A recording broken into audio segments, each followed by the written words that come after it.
ഓശാന ഞായറല്ലേ വരുന്നത്. നല്ല super soft കൊഴുക്കട്ട ഉണ്ടാക്കിയാലോ. ഈ കൊഴുക്കട്ട ചൂടാറിയാലും നല്ല സോഫ്റ്റായി തന്നെ ഇരിക്കും കേട്ടോ. 1/2 കപ്പ് അരിച്ചെടുത്ത ശർക്കര പാനിയിലേക്ക് 1/4 കപ്പ് തേങ്ങ ചിരകിയതിട്ട് മിക്സ് ചെയ്യാം. ചെറുതായി പാനി വറ്റി വരുന്ന സമയത്ത് 2 ഏലക്കായ പൊടിച്ചതും 1/4 ടീസ്പൂൺ ഉപ്പും ചേർത്ത് നന്നായി മിക്സ് ചെയ്യാം. അത്യാവശ്യം നന്നായി പാനി വറ്റി വരുന്ന സമയത്ത് അതിലേക്ക് 3/4 ടീസ്പൂൺ വറുത്ത അരിപ്പൊടി വിതറി കൊടുത്ത് പെട്ടെന്ന് തന്നെ മിക്സ് ചെയ്തെടുക്കണം കേട്ടോ. ഈ ഒരു പരുവത്തിലാവുമ്പോൾ തീ ഓഫ് ചെയ്ത് മാറ്റി വെക്കണം. പിന്നെ ഒരു നോൺ സ്റ്റിക്ക് പാത്രത്തിലേക്ക് 400 ml വെള്ളം ഒഴിച്ച് 1/4 ടീസ്പൂൺ ഉപ്പ് ഇട്ട് തിളച്ചു വരുന്ന ടൈമിൽ തീ നന്നായി കുറച്ച് വെച്ച ശേഷം 1/2 കപ്പ് വറുത്ത അരിപ്പൊടി ഇട്ട് കൊടുക്കുക. അരിപ്പൊടി ഇട്ട് കഴിഞ്ഞാൽ പെട്ടെന്ന് തന്നെ മിക്സ് ചെയ്തെടുക്കണം കേട്ടോ. പിന്നെ തീ ഓഫ് ചെയ്ത് ഒരു 10-15 മിനിറ്റ് മൂടി വയ്ക്കുക. പിന്നെ ഏകദേശം സഹിക്കാൻ പറ്റുന്ന ഒരു ചൂടിൽ തന്നെ നമ്മൾ നന്നായി പരത്തി കുഴച്ച് അതിന് നല്ലൊരു ബോളാക്കി വെക്കണം. തീരെ ചൂടാറിപ്പോകാൻ പാടില്ല കേട്ടോ പരത്തുന്ന സമയത്ത്.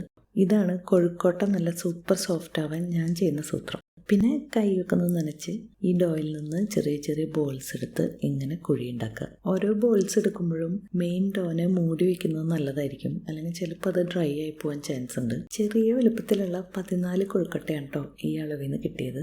പിന്നെ അതിലേക്ക് നമ്മുടെ ഫില്ലിങ് ചേർത്ത് ക്ലോസ് ചെയ്ത് കൊടുക്കുക. ഞാൻ ഈ ഒരു രീതിയിലാണ് കേട്ടോ ക്ലോസ് ചെയ്ത് കൊടുത്തത്. ഇതാണോ കറക്റ്റ് രീതിയെന്ന് ചോദിച്ചാൽ ഡൗട്ടാണ്. നമ്മുടെ ഡോ തീരുന്നവരെ ഇങ്ങനെ ചെറിയ ബോൾസ് എടുത്ത് അതിലേക്ക് തേങ്ങ ഫില്ല് ചെയ്ത് കൊടുത്ത് ഒരു 5 മിനിറ്റ് ആവിയിൽ വേവിച്ചെടുത്താൽ നല്ല പഞ്ഞി പോലത്തെ കൊഴുക്കട്ട റെഡിയാണ്. പിന്നെ കൊഴുക്കട്ടയെ പറ്റി ഒരു പഠനം നടത്തിയപ്പോഴാണ് മനസ്സിലായത് ഇത് തമിഴ്നാട്ടിലും ശ്രീലങ്കയിലൊക്കെ നല്ല ഫേമസ് ആണെന്ന്.